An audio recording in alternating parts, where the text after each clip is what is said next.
In today's video, I show how I built our new electronics workbench and display case, display shelves. So I had been wanting to build something that I could work on electronics on and also display our vintage electronics on. But last year when I bought wood for it, the newly cut oak and pine just didn't really lend itself to anything. It didn't inspire me. However, last week I was going through some of the wood that I didn't want anymore in my workshop, and I was experimenting with using an angle grinder to make it look more interesting. That wood didn't quite look so nice whenever I planed it, but when I burnished it with the flap disc of my angle grinder, it brought out the grain structure and gave it an interesting hand-carved look of a type. And so then I decided for this whole project, I basically limited myself to the wood that I didn't want to use and I wanted to get rid of. And I'm really happy with how it looks. It looks like, I guess you could say, like a log cabin style or a canal lock gate style.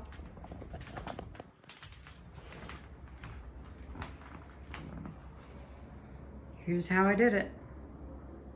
So I had something happen. Okay. I was gonna sand it. I didn't sand it. I used an angle grinder on it. So, I mean, of course, this I did months ago. Mm-hmm. I'm gonna sweep this off, and it's gonna be really bad. There weren't hardly any nails in the sides of these, so I was able to run it through the planer. But the ends, I couldn't get all of the stuff out. So what I did was I used a flap disc. What do you think? I like it. I also got it nice and hot, so it kind of darkened it in some places. This other side, I got it to darken more. And then I went kind of ham on this one. I never said that word before like that, by the way. Yeah, I've never used that like that. I darkened this one even more. I figure you might like that. Yeah, I do like it. This won't be a problem, right? There's a couple No. nails in here. We just won't touch it. Yeah. Yeah. We don't have kids. We don't have to worry about that. Yeah, that's true. But I think that, do you think this would, oh, and I cut the bottom to be flush. I'll still want you to decide which side should face forward. We have one side that has very little nails and one side that has a lot. I figure the one that has the nails can face the wall. Yep. But it's up to you. Yeah, I think that's for the best. And this will be to make a set of shelves that I can put my vintage computers on and things such as that, so that our apartment doesn't have all these computers everywhere. This came out better than I thought, I'm going to say. Looks good. Real good. I really like how this looks. It looks so Yeah, interesting. that's neat. Given how this turned out, I might invest better wood into it, but not new wood. I'm going to have to use old wood, because this is what this originally looked like. Basically this, but browner. I've left these outside. I probably shouldn't. Actually, you know what? No, these are the ones that are all eaten up. These are eaten up too, but I'm going to have to get creative to make the rest of it, because we have some good going on here. And that edge with that actually was that was kind of amazing. I didn't realize it would look like that. It wasn't as soft as I feared.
Now that is a really good use of this wood that I didn't know was salvageable. I really like how this looks. How it brings out the... Okay, well, whatever.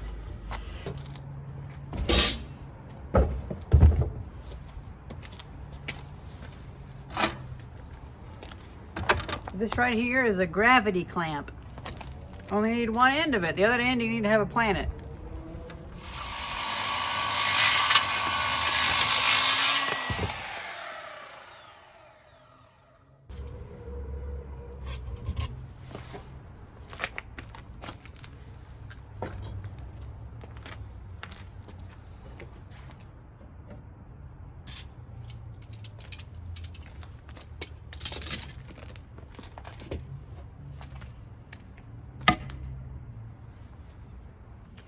We were able to cut off a lot of the really bad parts, so that makes me feel a little bit better. It's still going to be a splintery mess, and I'm going to have to be careful with that, but, well, that's just the nature of it, I guess. It is cool, though. It's definitely inspired, you know? I shouldn't be too harsh on myself. It's creative.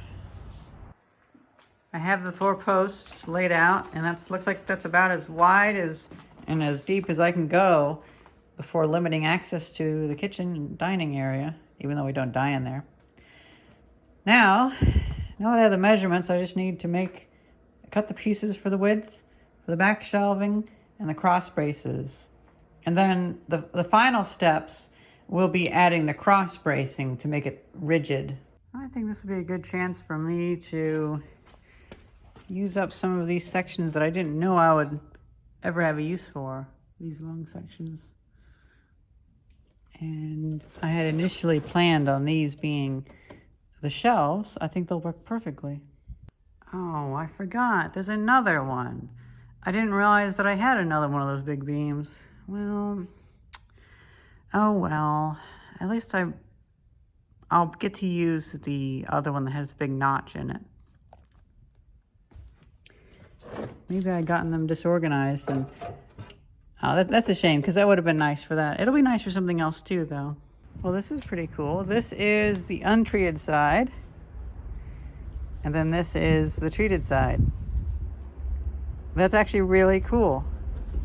Now, my other flap disc died, so I'm down to a 36 grit one, but this one's pretty much done for. So it results in not too coarse. It's a little bit rough. One thing I've noticed is that you get more of the burning and the staining. Gosh. We are right across the street from a bunch of emergency services, so that's to be expected. So the one thing I've noticed is that if you have a flap disc that's mostly worn out, it does that burning a little bit more. So if you want to start with a new one and then go back over with a worn out one, that might be a good trick, especially for harder woods or actually I guess it'd be softer woods that would be harder to burn.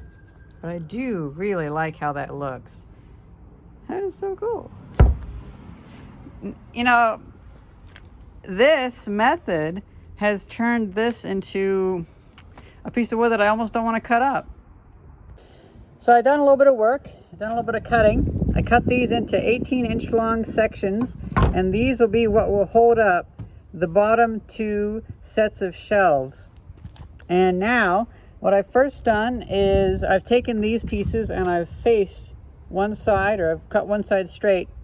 And now this is my standard measurement, and I'm just going to hold it on there and cut the rest of them all that same exact length.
pre-drill the holes, and I'm gonna screw this in from underneath in order to get the exact length that I want.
So I think I've been spending the past like 4 hours on that, and it's so tiny from here.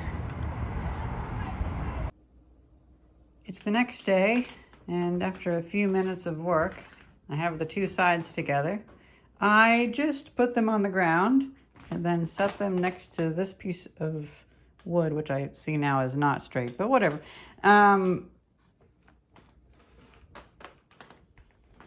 Yeah. If it needs to be shored up, that's fine. I really don't expect this to be level because the floor isn't level either. I'm gonna have to make little wedge blocks for it. Now, I'm going to move these up. I have one clamp. I'm gonna clamp the top tabletop onto it, and then I'm gonna secure it. And we'll see how well it holds.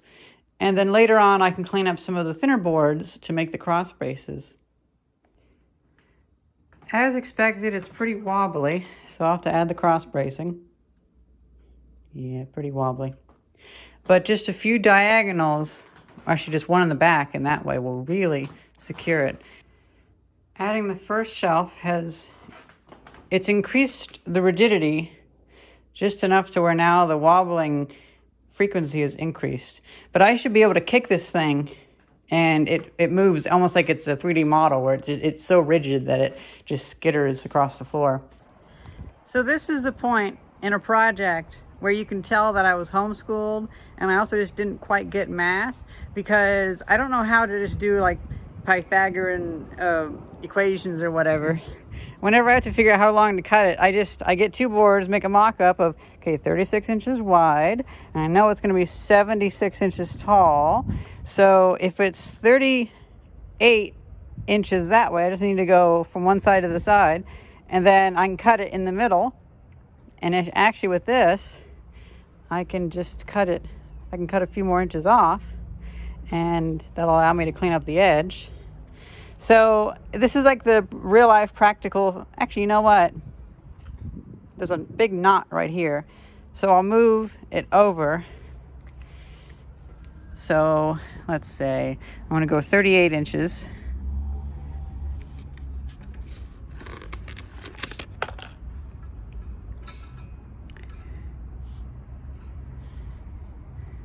So I could cut it like right here. And remember, the board that it's going on is this wide, so I could actually cut it here. And I also don't have a marker, so.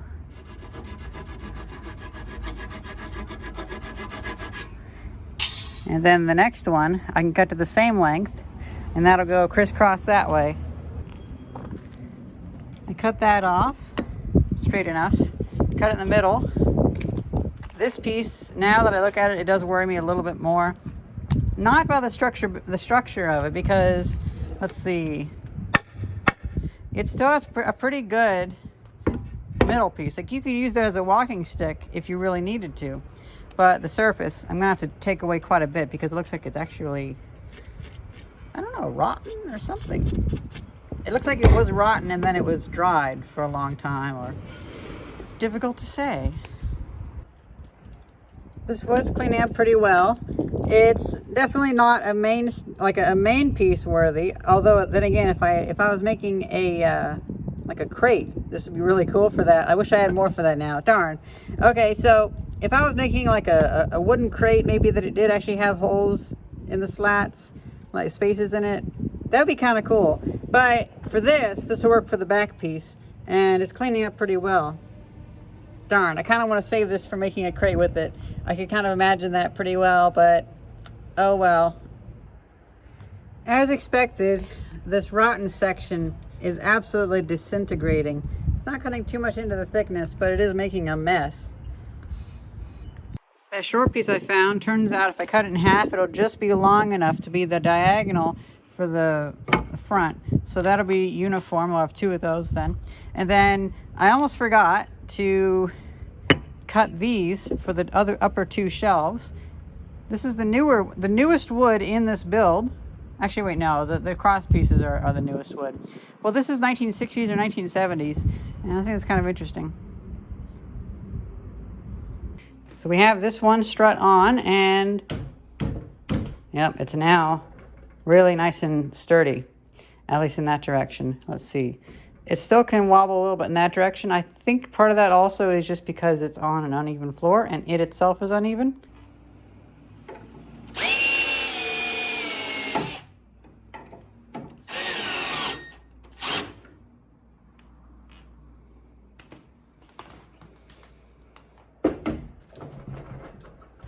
Okay.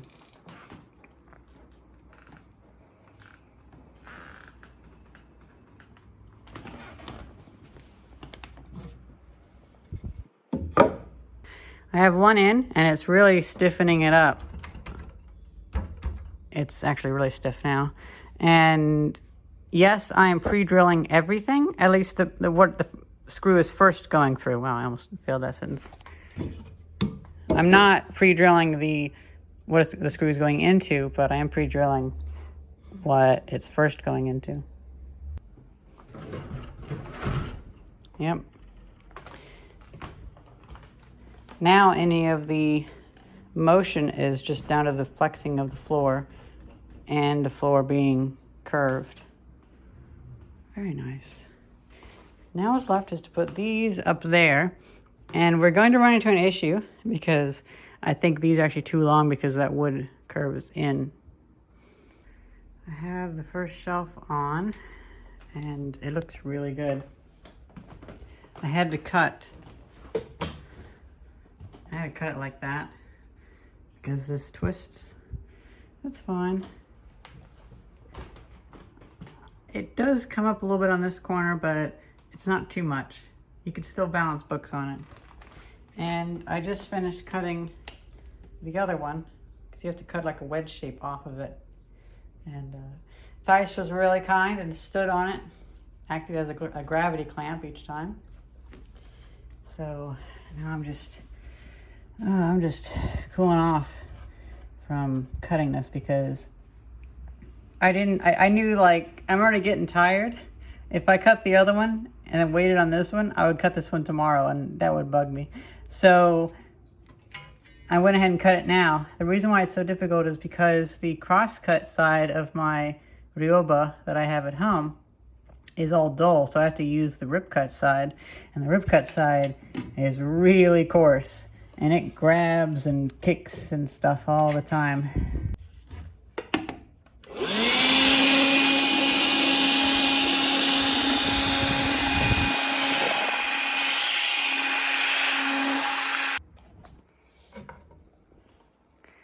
I have the little blocks on, and good. It's a tight fit, so that's good. Okay, I kind of hoped it would be a little tighter, but oh well.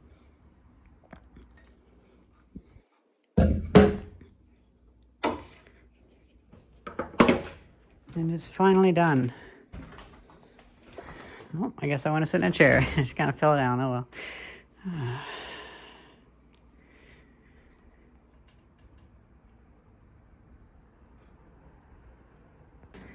So before I put this back, I also put down a bead of caulk because this building is, well, it has a bit of a roach infestation, and we're getting the whole place sealed up. We actually haven't had a roach in a long time, but you know, since I had this open, we might as well seal that up too, because the floorboards have sunken relative to the walls, and there was like a gap about that big. And over here it was even bigger. So that makes me feel good.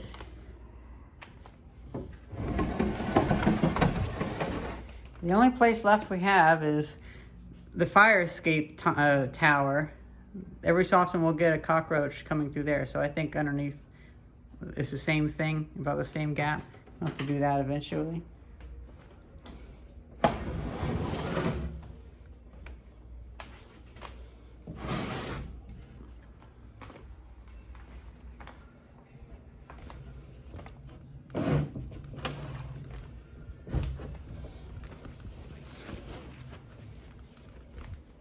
Oh, I just realized that's actually too low.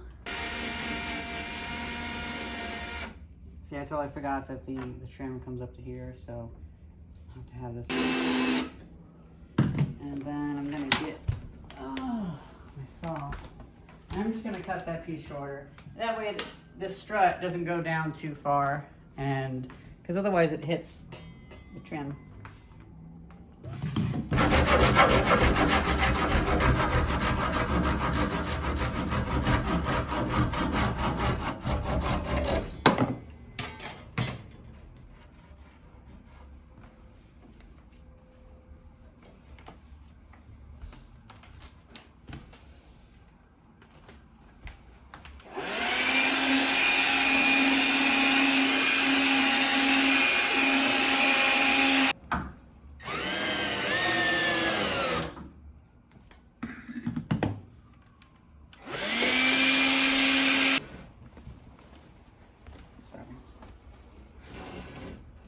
Yeah, see, now I can go evenly sit on the back. It's actually pretty level. I didn't expect it to be kind of level. Well, guys, we have it all filled up. I've moved all the stuff from the floor onto it, and it's already allowed me to film one video. A garbage day video, because I found this old computer. My favorite television is no longer sitting over here. The Commodore PET's no longer sitting over here. Everything can be cleaned up into this thing now. And even more. A few things from the other workbench were able to come over here. And then whenever I film this video of a bunch of stuff the company sent me, well, I'll be able to film it up here. And I really like how this turned out. And then whenever I buy her new computer components with an AMD 7800 X3D, if I remember right, and I think I'm going to go for 64 gigabytes of RAM. She just mentioned, well, she can build it here, which makes me feel really good. Now is the point where I like it now. Yeah, plus I like buildings standing up. Yeah. You know, so. It's a nice height for that. I'm really glad that I made this come out, but I'm also glad that I made this have this on here. And it's really rigid, especially with the weight on it. Any other non-rigidity is just due to the floor being, well, it's not the subfloor, it's the floor on top of the floor. That's pretty thin. So, I'm really happy with this. What an odd contrast between the old wood, the really nasty wood, and old computers. It's like all the obsolete stuff. It's the obsolete corner. Actually, everything's the obsolete corner of the apartment. But yeah, I think it's kind of funny. Well, that's pretty much it. I really like this thing. I mean, I kind of like this thing. I like it more as I get to use it more. And I'm probably going to mount a webcam, well, not a webcam, but a USB camera top down so I can do hands-on videos. Yep. I can add some lights to it, just subtle lights. Yeah, I'm pretty happy. I hope you guys enjoyed this video, and thank you very much for watching. See ya.